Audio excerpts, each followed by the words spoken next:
Ocasião, como já perceberam, de estreia da temporada 2022 da Fórmula 1. Já começou precisamente no Bahrein uma temporada que se promete ser inovadora. Vamos começar por usar esse termo.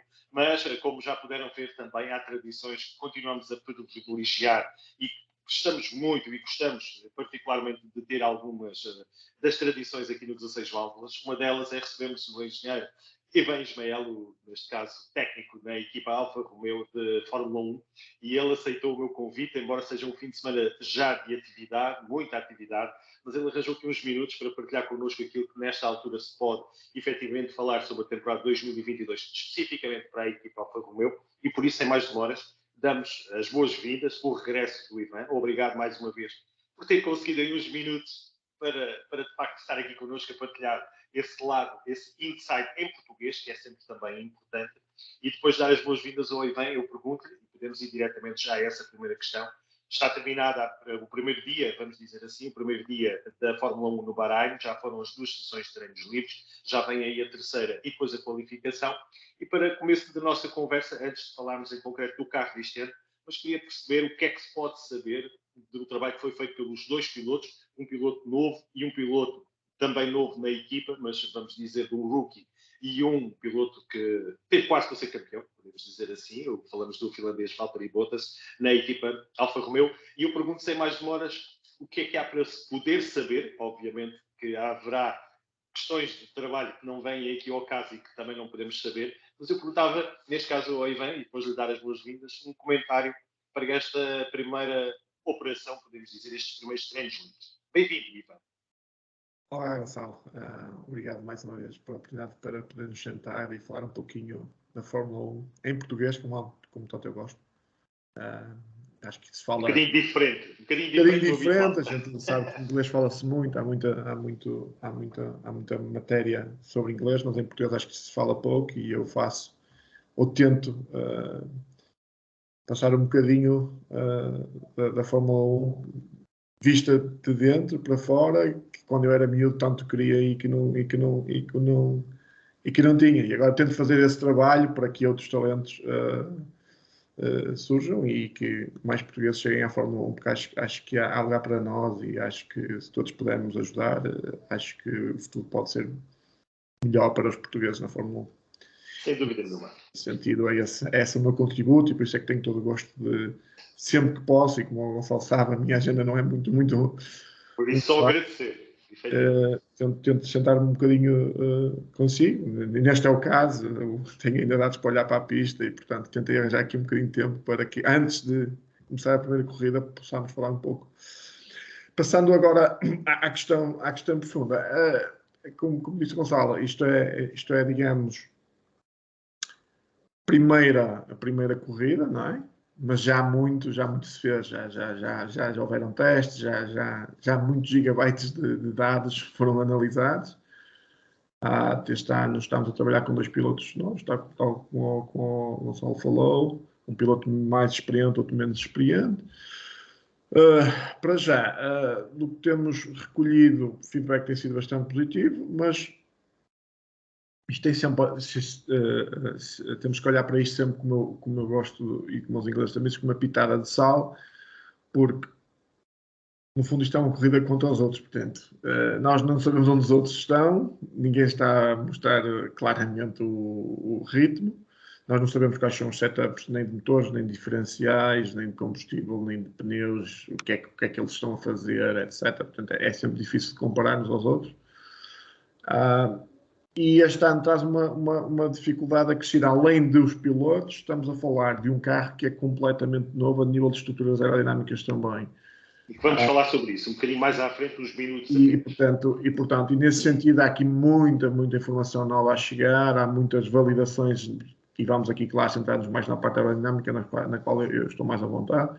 Há aqui muita coisa a verificar, a validar e validar o que se desenvolveu em túnel e na parte digital no CFD, o que é que está a acontecer em pista, está a funcionar, não está a funcionar como a gente quer, se não está, porque é que não está.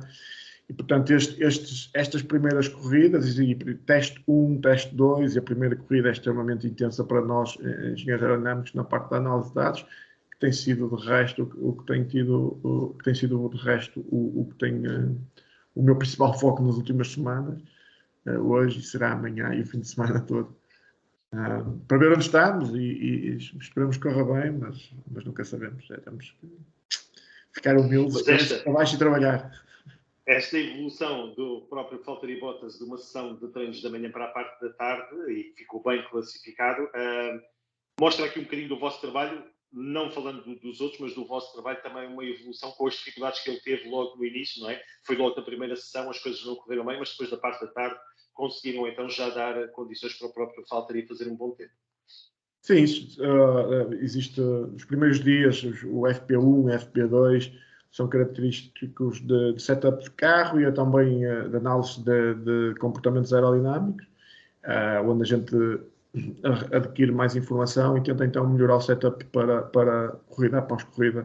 Esta evolução que se tem vindo tem sido não mais que resultado de contínua análise de dados e ir percebendo em função do feedback que o piloto nos dá, olhar para os dados de todos os sensores que temos disponíveis no carro, desde acelerómetros, desde sensores de leitura de pressões estáticas. Em função disso, começar a perceber o que é que poderá estar a acontecer ou não e o que é que se pode contribuir para que o carro vá mais no sentido do que o piloto quer, aerodinâmico, também, obviamente, a nível mecânico, desde stiffness, mechanical balance, etc.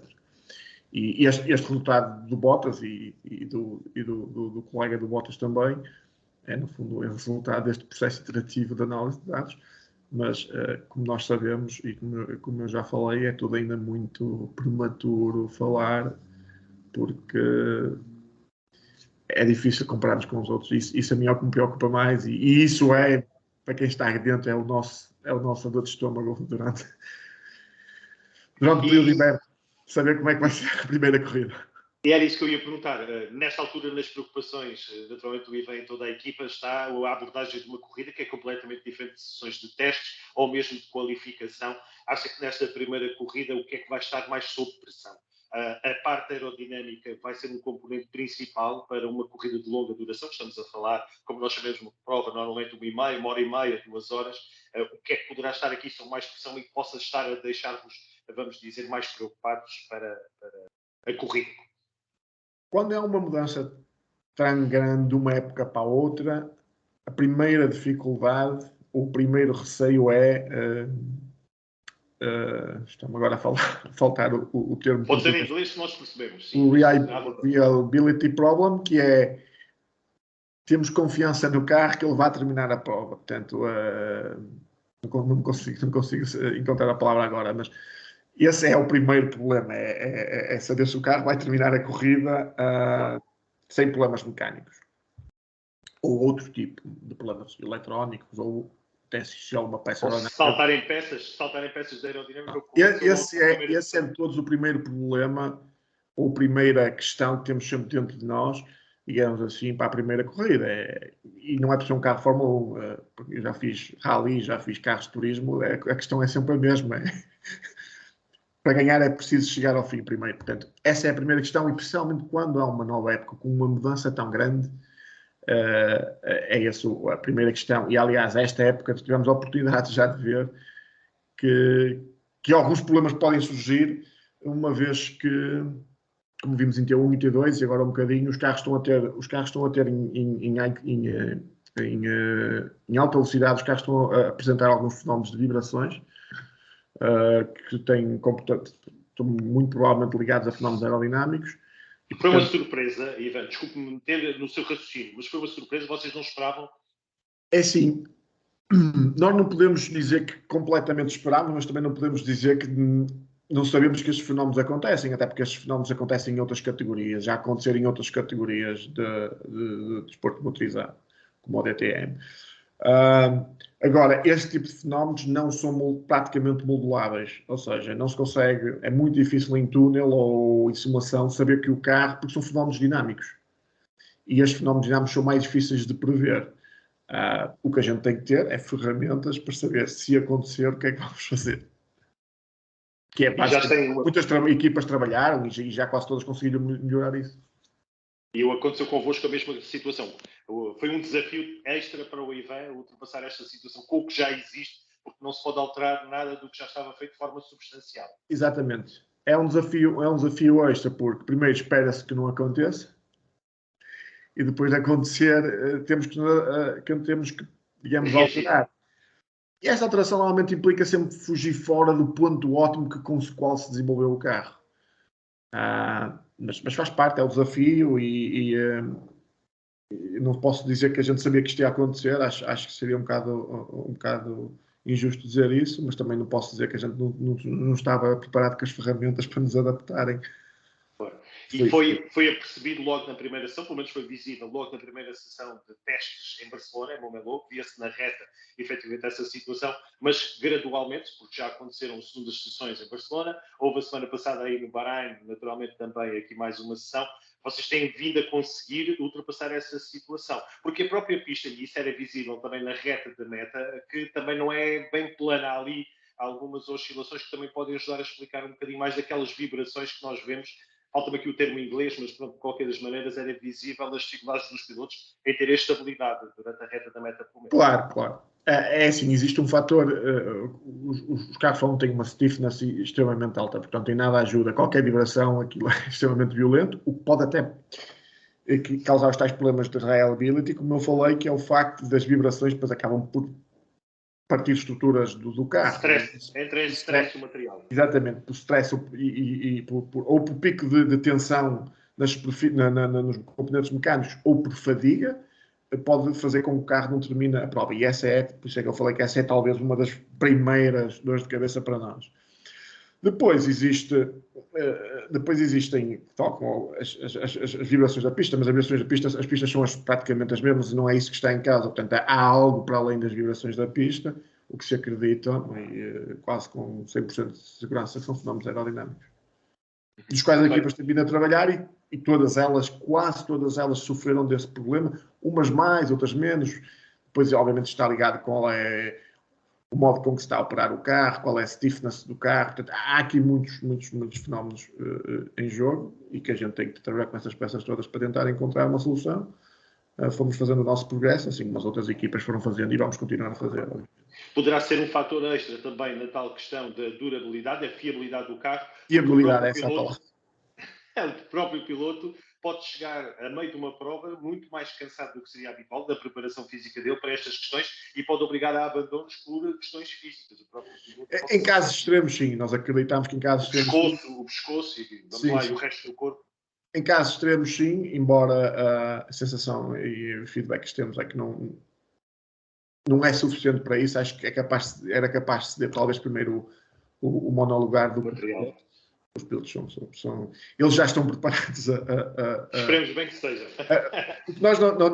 Obviamente nós não temos noção de quanto stiffness tem um carro Fórmula 1. Basicamente, são pessoas de um carro Fórmula 1 são os pneus, portanto, as pessoas não têm noção do que é andar dentro de um carro Fórmula 1. Claro que sim, imagino que sim.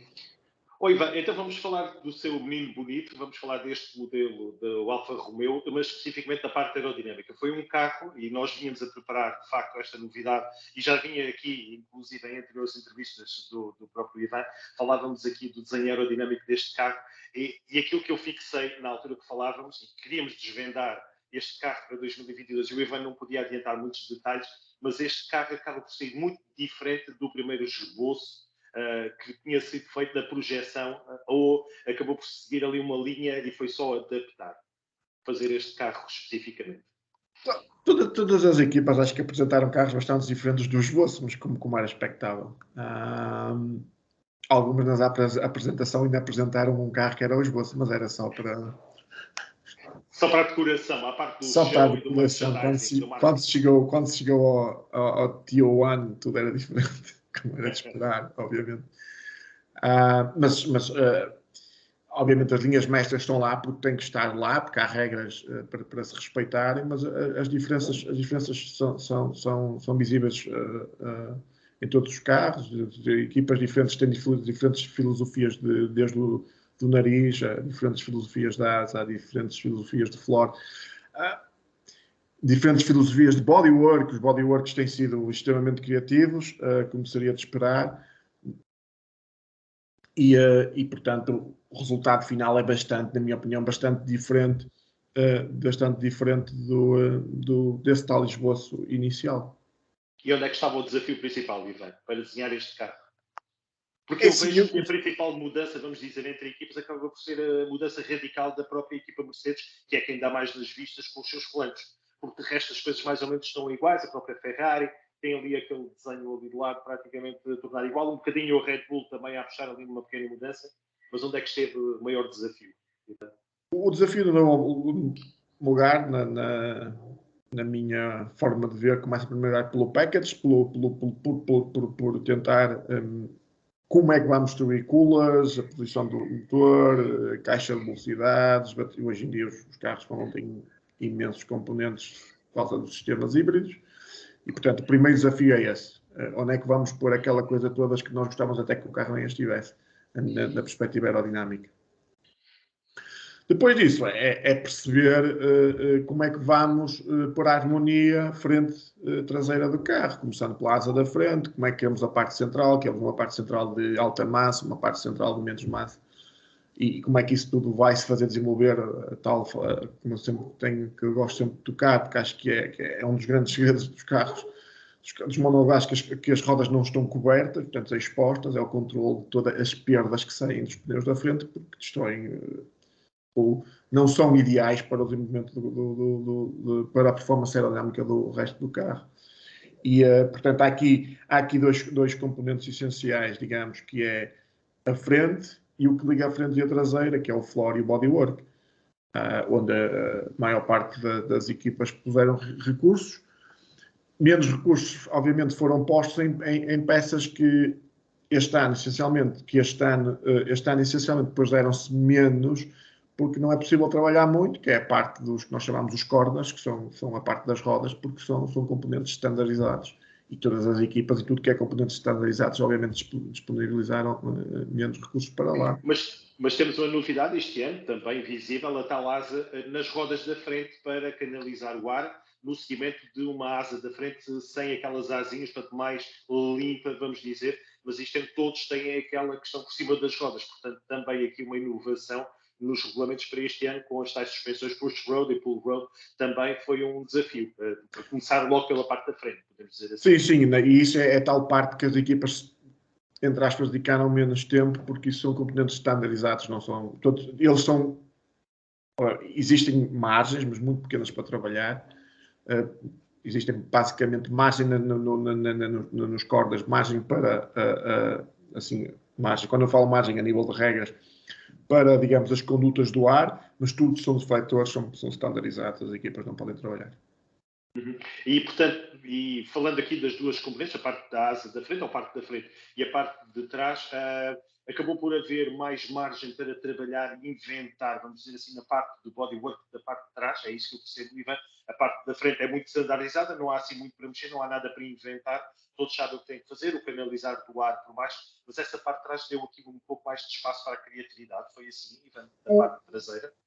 O bodywork deu o que nós vimos houve bastante criatividade, mais numas equipas do que noutras, depois, como as equipas decidiram distribuir recursos onde elas acreditam que havia mais potencial, e obviamente depois as equipas não têm todas o motor, o que significa que podem todas ter um cooling layout, o cooling layout através ao longo das equipas é diferente, e que obviamente se o Mercedes tem 1 kW, não tem, mas eu só vou dar este valor só para percebermos. Não estou a pôr aqui números realistas, nem para lá perto. 1 kW de rejeição e um Ferrari tem 2 kW de rejeição. Obviamente, os coolers têm dimensões diferentes.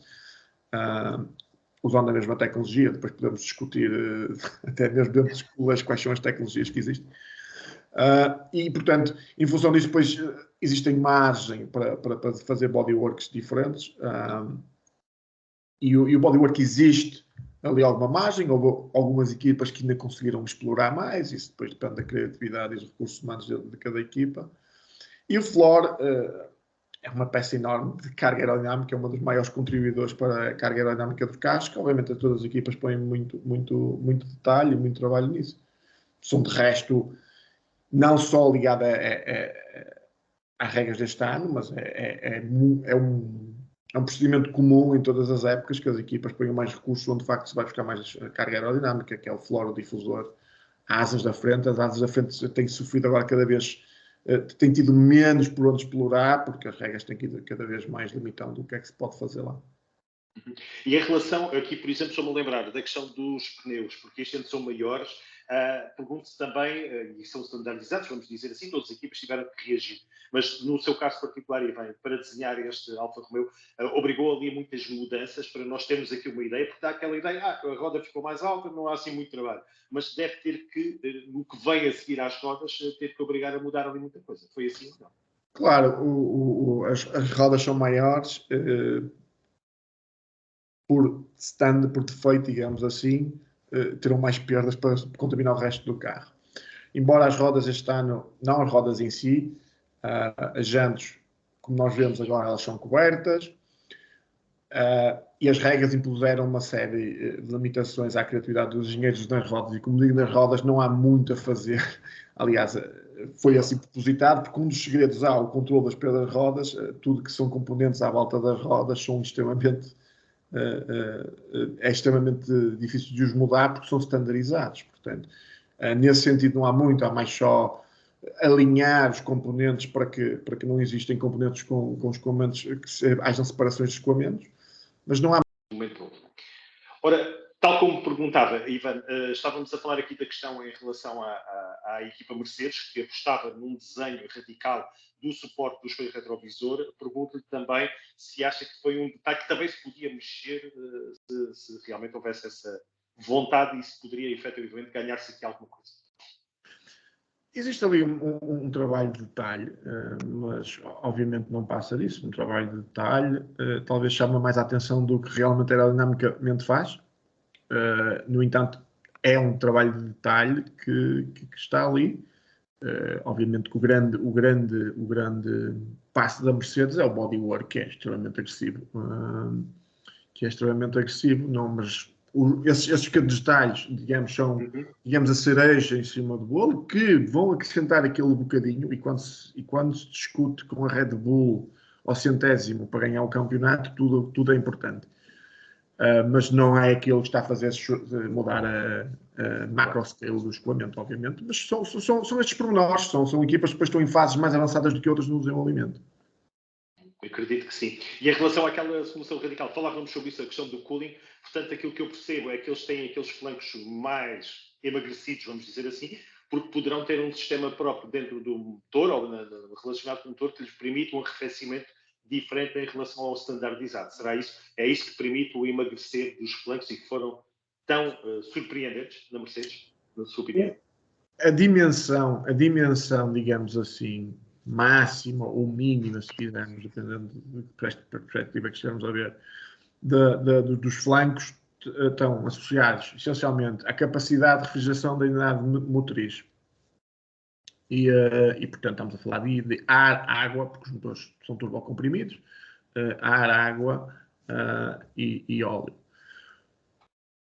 Dependendo da capacidade de rejeição de calor da unidade motriz e da eficiência da unidade motriz, porque uma unidade motriz pode ter, duas unidades motrizes podem ter a mesma potência, mas uma pode produzir aquela potência de uma maneira mais eficaz e, portanto, necessitar de cooling diferentes. E, portanto, é em função da unidade, do pacote, digamos assim, de produção de propulsão do monolugar, poderemos ter que ter um bodywork, um flanco, nós chamamos aquilo sidepods, uns flancos mais ou menos agressivos no design. A Mercedes e os monolugares da Mercedes já têm apresentado ao longo das épocas, fizemos, digamos, um seguimento, flancos bastante agressivos, portanto, eles têm conseguido trabalhar, operar o carro com flancos bastante agressivos, que outros monolugares, outras unidades motrizes não os têm permitido, porque têm capacidades de rejeição, acredito eu, talvez diferentes, eu não tenho dados para falar sobre isso. E depois, mesmo com capacidades, às vezes, de rejeição de calor maiores, com necessidades de rejeição de calor maiores, se calhar podemos haver coolers mais eficientes do que outros, em função, se calhar, de budgets, em função de uma centena de coisas, porque a Fórmula 1 é uma tecnologia tão grande que são sempre coisas a acontecer. Portanto, há sempre bastantes variantes aqui, há sempre bastantes variáveis a pôr em jogo que tornam, porque é um bocadinho este nosso trabalho, é tentar perceber o que é que a outra equipa que a gente não tem dados, o que é que está a fazer. Exatamente. Olha, isso vai permitir, por exemplo, que quando regressarem à Europa tenha-se aqui já uma versão diferente deste vosso Alfa Romeo, por exemplo? Ou querem já, porque daqui por uma semana é já outra prova, não vai haver mudanças, podemos dizer assim? Ao longo de agora, obviamente que ao longo da época vamos começar a introduzir pacotes aerodinâmicos, conforme as coisas vão surgindo e vão funcionando. E é esperado que esta época se venham alguns pacotes aerodinâmicos. Vamos ver como correm as evoluções, as nossas e as dos demais. Mas da vossa parte, previsto uma versão B, vamos dizer, do vosso carro, quando regressar à Europa, na altura do Grande Prémio de Espanha, por exemplo, o que é que está previsto dentro da tabela, podemos dizer, de evolução? Ou não há uma tabela? Estão previstos alguns pacotes aerodinâmicos ao longo da época, estamos a tentar de uma forma ainda mais agressiva do que das outras épocas, porque isto é um monolugar que sofreu maiores alterações, mas é tudo ainda muito, muito verde para estarmos a falar de quando e de quantidade. Mas, por exemplo, existem várias condicionantes. Okay. Para um circuito que venha aí daqueles mais rápidos, vamos falar de Silverstone, por exemplo, menos apoio de Asa, Monza, o que é que ainda se pode tirar deste carro de 2022? Que tipo de situações é que podemos contar? Os circuitos de low drag, como o Monza, ou o Spa. Spa, ok. Tem um pacote, obviamente, tem um pacote específico, o pacote esse que, entretanto, terá que ser começado a trabalhar e normalmente trabalhamos no trim, na trimagem, usando assim uma expressão quase que nem existe, porque o trim existe, a trimagem não existe, do carro para rácios de downforce drag diferentes, porque assim os exigem os circuitos e isso normalmente implica asas de trás e asas da frente. Às vezes também um pacote de cooling diferente quando o budget da equipa permite, os recursos permitem, porque estamos a falar de updates que custam milhões e, portanto, as equipas agora têm budget caps também. Vamos terminar esta nossa conversa e naturalmente tenho que fazer aqui a pergunta com o toque pessoal do Ivan e vou terminar por aí, dando-lhe aqui um espaço de liberdade, não sei se já pensou sobre isso, mas também não combinámos, mas vamos imaginar que era o Ivan que poderia decidir o carro de 2023. Onde é que acha que a FIA deveria canalizar agora as atenções para alterar alguma coisa? Onde é que poderia ser, se fosse o Ivan, desenhar um carro mesmo para ser partilhado pelas outras equipas? Onde é que acha que poderia ser feito um carro feito pelo Ivan, a nível de Fórmula 1? É uma questão um bocado complicada, no sentido que eu, como engenheiro aerodinâmico, ia pedir que a FIA me deixasse a liberdade toda para desenhar o que quisesse. Isso não acontece. Então, mas se dessem essa liberdade total, como estamos num cenário de imaginação, o que é diferente? Sabíamos que tínhamos de ter as 4 rodas, a descoberto, depois tudo o resto pudesse mudar. O que é que fazia de substancialmente diferente? Não fazer, é assim, eu sou um bocado, nestas coisas sou um bocado clássico, eu continuo a gostar dos carros com rodas expostas, porque acho que isso para mim está um bocadinho no DNA da Fórmula 1, outros não teriam, e portanto iríamos para uma espécie de Le Mans, que também tem o seu espaço, eu também adoro muito os carros de Le Mans. Mas trabalhando dentro de um bom lugar e mantendo mais ou menos a forma que o carro tem, rodas expostas, sempre continuar a trabalhar no sentido de ter o máximo de segurança possível, daria se calhar mais liberdade aos engenheiros aerodinâmicos.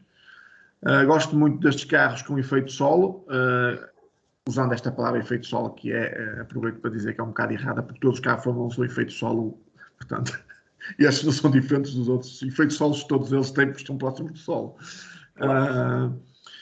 Mas fazia regressar as saias, por exemplo. Eu não sei, estou-me a lembrar aqui dessa questão. É sim, é um desafio. Nós temos que separar aqui o que é um desafio interessante de engenharia, o que é interessante para a competição, e nem sempre são a mesma coisa. Eu, como engenheiro, queria o desafio da engenharia, porque eu não gosto de ser limitado na minha criatividade. A nível de competição, se calhar podemos ter que pensar um bocadinho diferente, porque quanto mais criatividade demos, mais dinheiro é preciso, porque é preciso muito recursos.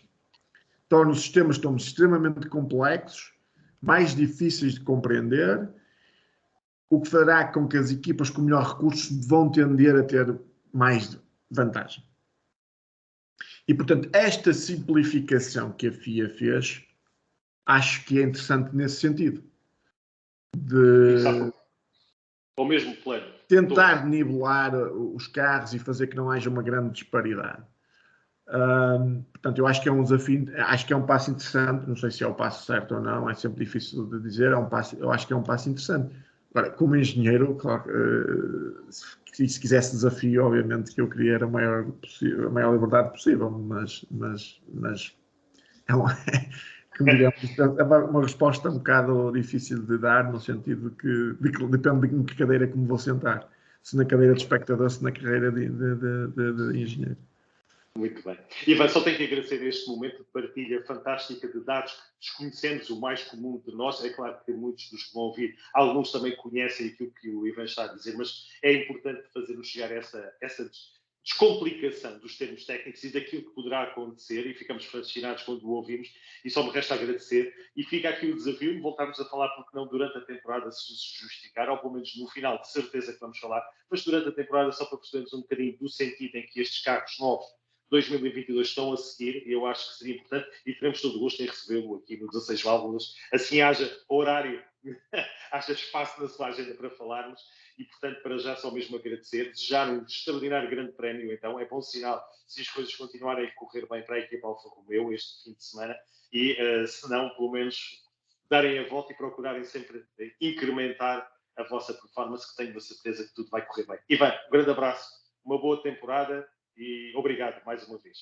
Muito obrigado, Gonçalo, e certamente, se houver assim, se o tempo permitir, porque não falámos um bocadinho a meio da época de como as coisas estão a correr. E a evolução. Porque a Fórmula 1 não para, isso já percebemos, sempre em constante evolução. A Fórmula 1 é fantástica. É a nossa paixão. É verdade. Ivan, um abraço. Um bom muito obrigado e um abraço. E boas corridas. Obrigado. Obrigado, Deus. Bom fim de semana.